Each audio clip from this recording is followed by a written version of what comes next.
दोस्तों, इस्लाम वर्सेस अन्य तमाम सारे धर्म ऐसा क्यों हो रहा है, ये मेरे मन में भी एक बहुत सशक्त विचार आया। मैंने कहा आप लोगों से बताऊं। दोस्तों, इस्लाम मजबूत हो रहा है और अन्य धर्म लगता है जैसे कमजोर हो रहे हैं। ऐसा क्यों है? क्योंकि अब सच में एक सत्य धर्म की जरूरत है। इस्लाम को मैंने इधर बीचों थोड़ा बहुत समझा तो मेरी ये समझ में आया कि इस्लाम में कट्टरता है सत्य के प्रति। इस्लाम में कट्टरता है कड़े दंड के लिए, जैसे को तैसे जवाब के लिए है व्यवस्था। जितनी भी चीजें हैं जो दुनिया को अजीब सी लग रही हैं, जैसे मुस्लिम देशों में जो कानून है, सख्त कानून है, सख्त चीजें हैं, सख्ती इस्लाम की, वो दुनिया को बुरी लग रही है। और दूसरे धर्मों में बहुत लचीलापन आता गया, बहुत कुछ गड़बड़ियां होती गई। हमारे हिंदू धर्म में तो बड़ी खराबी है। हिंदू धर्म तो जातियों में बटा हुआ है, पूरी तरीके से जातियों में।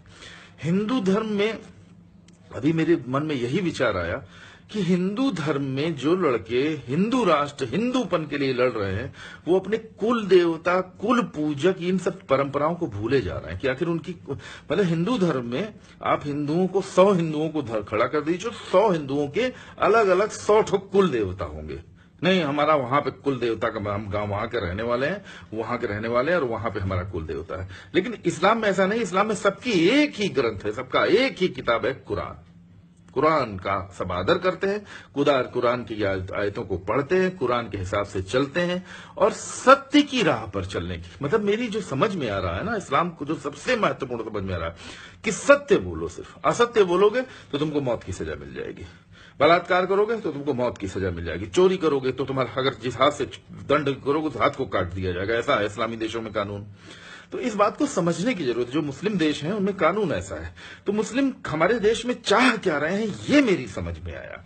एकाएक हमारे देश में क्या हुआ कि जैसे मोदी की, योगी की सरकार बनी, एकदम से हिंदू राज जैसा, जैसे हिंदुओं को कोई अचानक कोई शक्ति मिल गई हो, कोई बेफिजूल की। मतलब आज से 4 साल पहले जो मुस्लिम दोस्त सबके होते थे, मुस्लिम दोस्त वही हैं, लेकिन हिंदू राज के नाम पर एकदम से अजीब सा टेढ़ापन आ गया।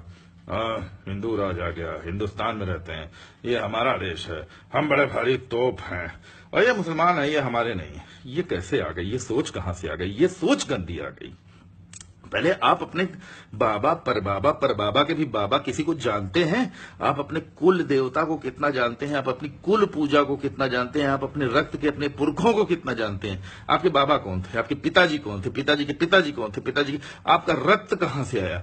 जैसे मेरे घर में इस चीज, मेरे परिवार में जिस दिन ये रहस्य, जिस दिन मैं खोलूंगा, जिस दिन ये बातें करूंगा मैं अपने बेटे की, बेटों की, बेटी की, अपने परिवार की, दुनिया वहां पे भी हिल जाएगी। सत्य, साइंटिफिक सत्य, एकदम कटु सत्य मुख के सामने, समस्त जगत के सामने ऐसा आएगा कि जिसमें दुनिया वहां पे भी हिलेगी कि कोई इंसान ऐसा इतना सच्चा भी होता है। ये मैं साबित करके दिखाऊंगा आने वाले समय में। सत्य की पराकाष्ठा वो मैंने छूनी चाहिए, छूनी चाहिए। पता नहीं क्या है सत्य की पराकाष्ठा, सत्य कहां तक है, सत्य की राह, नव धर्म, सत्य धर्म, ये सर्वोच्च धर्म होता जा रहा है। ये बात एकदम 100% क्या है। भारत सरकार एक बार इस्लाम कानून पर लगा कर देखो, बस सबके समझ आएगी। तो यही बात कर रहा हूं, इस्लाम में मेरी यही चीज समझ में, कड़ा दंड, कड़ी सख्त व्यवस्था, अदब। मुझे अदब मिला। मैंने भी थोड़ी देर पहले कहा ना कि मुझे इतनी इज्जत जीवन में कभी नहीं मिली थी। मैं हिंदुओं के साथ था, भारतीय जनता पार्टी में था। मैं कह तो रहा हूं कि मेरी मेन आईडी पर मेरे सारे यार दोस्त सब हिंदू हैं, और सबके बीच में मैं तमाम किस्म की जातिवाद पर भी बोलता रहा। अभी मैंने क्षत्रिय पर बोला, क्षत्रिय धर्म पर बोला, जब ये करनी सेना का बवाल चल रहा था कि क्षत्रिय रक्षक धर्म है, सब कुछ बोला। सब लाखों लोगों ने मुझे पसंद किया, लेकिन कभी किसी ने इतना शुक्रिया नहीं दिया मुझे, इतना थैंक यू नहीं किया, इतना मेरा आभार नहीं व्यक्त किया जितना मुस्लिम समुदाय ने पूरे विश्व से मुझे शुक्रिया कहा, मेरा आभार व्यक्त किया। ये आदर मुझे जीवन में कभी नहीं मिला था।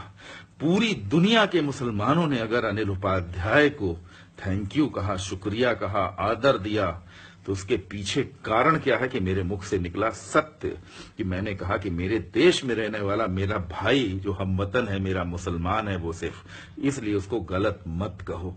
वो सच्चा है, वो ईमान पसंद है, वो कड़ी दंड व्यवस्था चाहता है, वो भ्रष्टाचार विरोधी सरकार चाहता है। ये बात मेरी समझ में आ गई, बड़े अच्छे से समझ में आ गई। और जितने भी लोग हिंदू धर्म के नाम पर एक नौटंकी फैला रहे हैं, वो पहले उनसे सिर्फ एक बात कह रही कि अगर तुम जाति प्रथा में अंदर हो, और जाति प्रथा संविधान में जाति प्रथा है तो तुम हिंदू होने के काबिल नहीं। कहा है कि हिंदू, पहले तो तुम जाति हो ना, हिंदू की तुम्हारी जाति है अलग, तुम किसी जाति में हो, तुम्हारा कोई कुल देवता है, तुम्हारे कोई पुरखे हैं, तुम्हारा कोई अलग वर्गीकरण है, अलग गैंग है तुम्हारा। तो फिर ओरिजिनल हिंदू कैसे हो सकते हो?